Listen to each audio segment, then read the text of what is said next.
वय वर्ष फक्त 32 आणि अचानक डेथ. तर ही खूपच शॉकिंग न्यूज आमच्या क्लायंटची आमच्यासमोर आली. 17/9/2025 रोजी त्यांची अनप्रेडिक्टेबल डेथ झाली.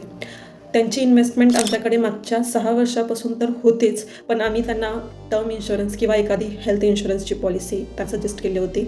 पण त्यांनी फक्त हे डिस्कशन ऐकलं होतं.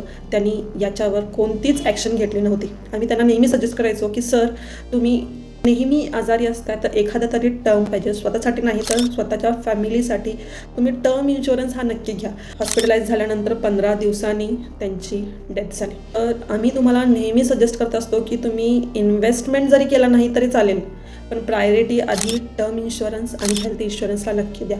तर जर तुम्ही त्यांच्या फॅमिलीबद्दल विचार केला तर त्यांच्यावर त्यांचे आई वडील, त्यांची वाईफ आणि त्यांचं 2 वर्षाचं बाळ हे त्यांच्यावर डिपेंड होतं. त्यांनी टर्म इन्शुरन्स घेतला असता ॲटलिस्ट त्यांना 1 कोटीची मदत मिळाली असते. जाता जाता ते आपल्या फॅमिलीला थोड्या काळासाठी का असेना फायनान्शियली स्टेबल करून गेले असते.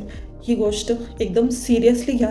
ही सध्या काळाची गरज आहे असं समजून तुम्ही ही पॉलिसी घ्या. पैसे वेस्ट होतात म्हणून आपण हा इन्शुरन्स घेऊ नये असा जर तुमचा विचार असेल तर तुम्ही खूप मोठी चूक करत आहात. तुम्हालाही जर हेल्थ इन्शुरन्स किंवा टर्म इन्शुरन्स हवा असेल तर आमच्या टीमला नक्की कॉन्टॅक्ट करा. थँक्यू.